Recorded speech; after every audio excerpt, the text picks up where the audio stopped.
All the guards in the movie are wearing the same prison uniform. In 1935, it was not customary to wear a uniform. This decision was made by the author's group in order to create an appropriate atmosphere in the movie. In the state of Louisiana, the electric chair did not become a method of execution until 1941. In the year of the movie, 1935, 1932 in the book, convicted criminals were executed by hanging.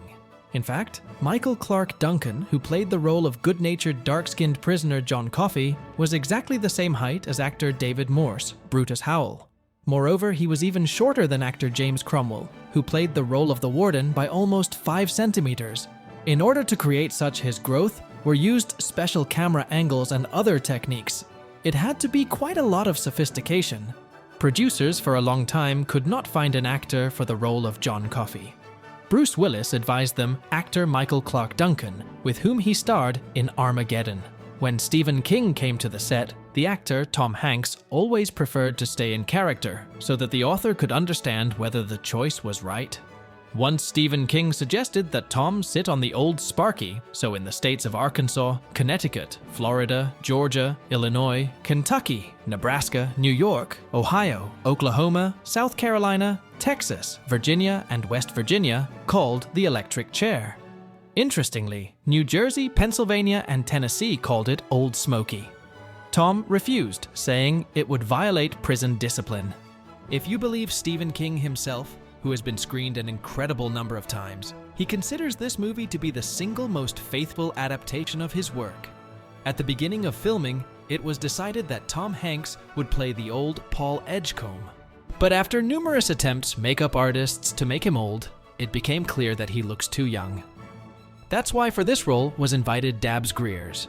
It also turned out that this role was the last role for Dabbs in the movie. More in the movie he did not star. Mr. Jingles. The mouse was at least 64 years old at the time Paul Edgecombe showed him to his old friend. That's 9 times longer than the most famous long-lived mouse has lived. The movie never once mentions why Arlene Bitterbuck and Edward Delacroix were sentenced to death.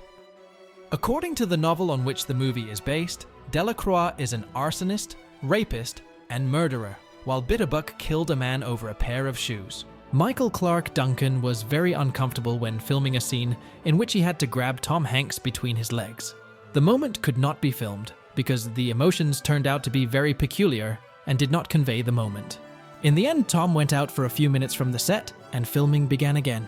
When Duncan again grabbed the actor between his legs, it became clear that he put a plastic bottle in his pants, and you could worry less. Interesting fact, the first time Percy sees Mr. Jingles the mouse, he compares it to scurvy, a disease caused by a lack of vitamin C.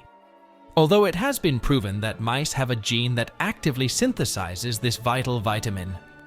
Michael Jeter, the actor who plays Edouard Delacroix, also played in the movie Mouse Hunt.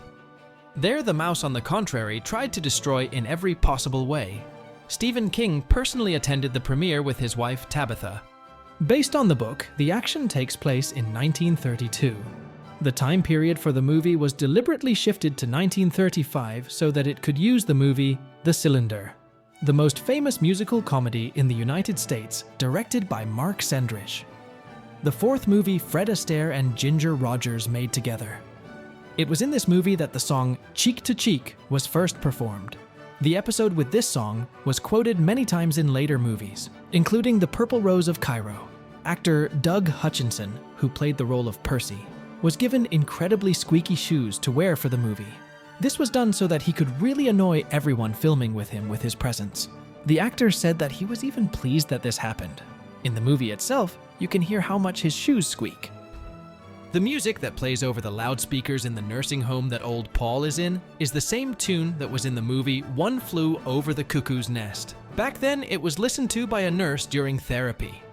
The name for the character John Coffey was copied from a college professor, Reverend John Coffey, whom Stephen King knew. Reverend Coffey taught history at Emerson College in Boston, Massachusetts. He retired in May 2005. According to Channel 4, The Green Mile was ranked second on the most tear-jerking movies list, behind only Steven Spielberg's Alien.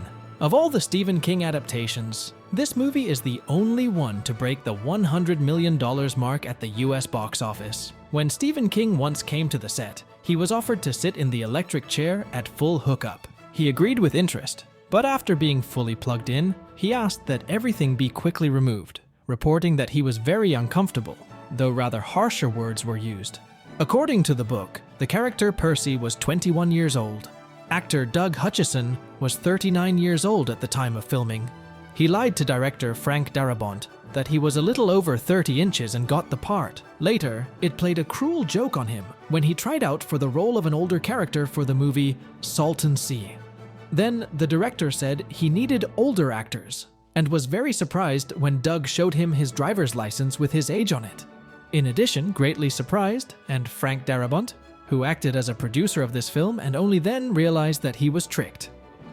The role of Paul Edgecombe was originally offered to John Travolta, but he refused to participate in the project. At the very beginning of the movie, when Paul Edgecombe wakes up after a terrible dream and walks across the floor, it is a distinct green color.